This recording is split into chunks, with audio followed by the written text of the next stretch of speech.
Bismillahirrahmanirrahim. Assalamualaikum warahmatullahi wabarakatuh. Perkenalkan, nama saya Muhammad Jaki, NPM 1921911052. Di sini saya dari kelas 2B. Di sini saya akan menjelaskan tentang penilaian status gizi. Nah, pengertian status gizi. Nah, menurut Irianto tahun 2007 adalah status gizi adalah ekspresi dari keadaan keseimbangan dalam bentuk variabel tertentu, atau dapat dikatakan bahwa status gizi merupakan indikator baik buruknya penyediaan makanan sehari-hari. Lalu kedua, menurut Cakrawati, Dewi dan Mustika tahun 2014, status gizi adalah keadaan tubuh yang merupakan hasil akhir dari keseimbangan antara zat gizi yang masuk ke dalam tubuh dan penggunaannya.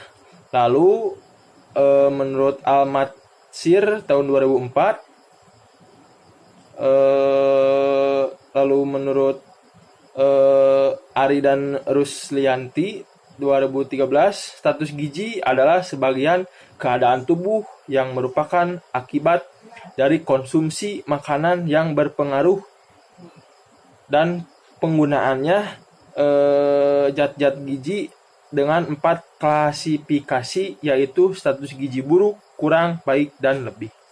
Lalu model metode penilaian status gizi ada dibagi dua. Yang pertama secara langsung, yang kedua secara tidak langsung. Nah, yang ke dalam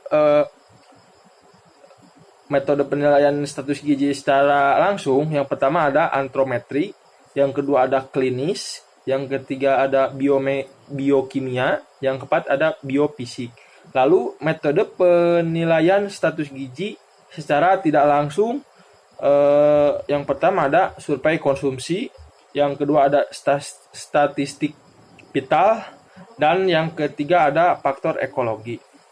Nah, yang akan kita bahas yang pertama dalam metode penilaian kali ini, metode penilaian status gizi yang secara langsung.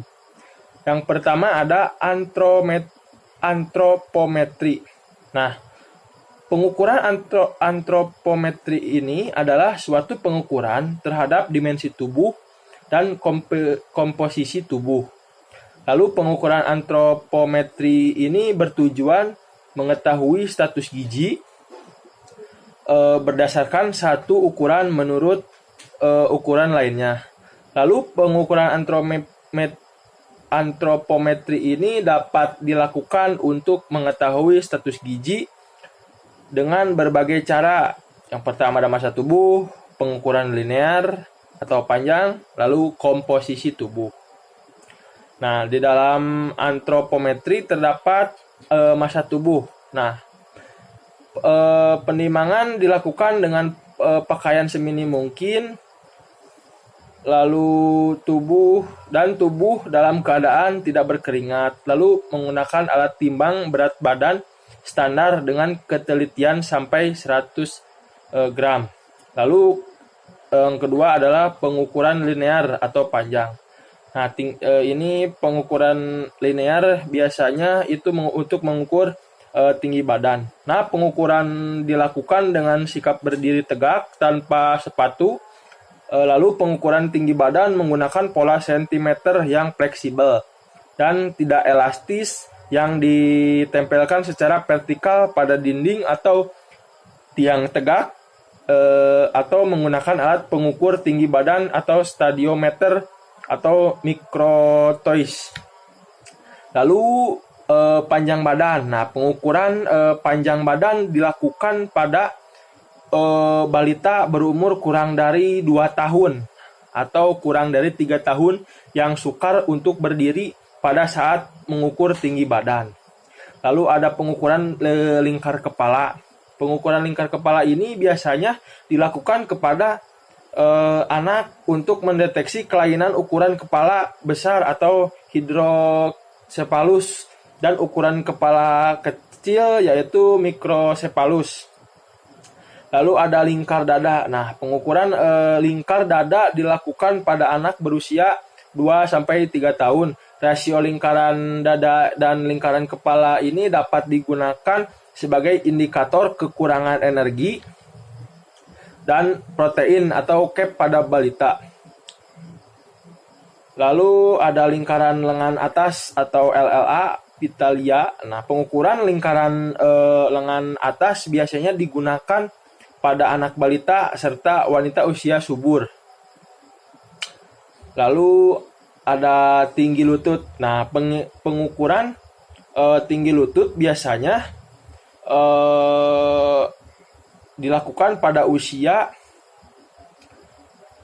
manula karena pada manula telah terjadi penurunan massa tulang yang menyebabkan bungkuk sehingga sukar untuk mendapatkan data tinggi badan yang akurat. Nah, selanjutnya setelah tadi membahas tentang metode penilaian antropometri, yang kedua ada penilaian klinis. Nah, penilaian klinis ini atau pemeriksaan klinis adalah metode yang sangat penting untuk menilai status gizi masyarakat dengan menilai status jaringan epitel seperti kulit, mata, rambut, dan mukosa oral atau pada organ-organ yang dekat dengan permukaan tubuh seperti kelenjar tiroid. Itu merupakan pengertian menurut Istiani, Ari, dan Rusilanti tahun 2013. Nah, tanda-tanda klinis kurang gizi. Nah, kekurangan energi dan protein. Nah, gejala klinis anak gizi buruk. Wajah seperti orang tua, lalu cengeng, rewel contohnya. Terus perut cekung, kulit keriput, jaringan lemaknya subkutis sangat sedikit sampai tidak ada atau pakai celananya longgar atau body pants. Lalu gejala klinis anak gizi buruk. Nah, rambutnya tipis, merah seperti warna, lalu edema pada kedua punggung kaki, bisa seluruh tubuh. Rambutnya jagung, mudah dicabut, tanpa rasa sakit dan rontok. Lalu yang ketiga ada penilaian biokimia. Nah, penilaian biokimia atau pemeriksaan laboratorium dilakukan melalui pemeriksaan spesimen jaringan tubuh. Terdapat di dalamnya ada darah, urin, tinja, hati, dan otot yang diuji secara laboratoris terutama untuk mengetahui kadar hemoglobin, ferritin, glukosa, dan kolesterol. Lalu yang keempat ada penilaian biofisik. Nah, penilaian biofisik ini atau pemeriksaan biofisik adalah penentuan status gizi berdasarkan kemampuan fungsi dari jaringan dan perubahan struktur dari jaringan. Lalu lalu selanjutnya adalah cara penilaian status gizi berdasarkan pengukuran antropometri. Nah, indeks massa tubuh atau IMT ini untuk mengetahui status gizi orang dewasa berusia 18 tahun atau lebih. Lalu kelebihannya yang pertama ada pengukuran sederhana dan mudah dilakukan. Lalu yang kedua dapat menentukan kelebihan dan kekurangan berat badan. Lalu kekurangannya yaitu hanya dapat digunakan untuk menentukan status gizi orang dewasa dari usia 18 tahun ke atas. Lalu kekurangannya tidak dapat diterapkan pada bayi, anak, remaja, ibu hamil, dan olahragawan. Lalu kekurangannya yang terakhir tidak dapat digunakan untuk menentukan status gizi bagi orang yang menderita sakit edema, asites, dan hepatomegali. Lalu selanjutnya adalah contoh perhitungan. Ini contoh kasusnya. Saya sendiri Muhammad Zaki, seorang mahasiswa berusia 19 tahun, memiliki tinggi badan 170 cm dengan berat badan 76 kg. Nah, cara menghitungnya, yang pertama 76 kg dibagi 1,7 kuadrat, yang artinya 76 dibagi 1,7 dikali 1,7, dan yang artinya juga 76 kg dibagi hasil dari perkalian tentang kuadrat yang tadi, ya hasilnya 2,89.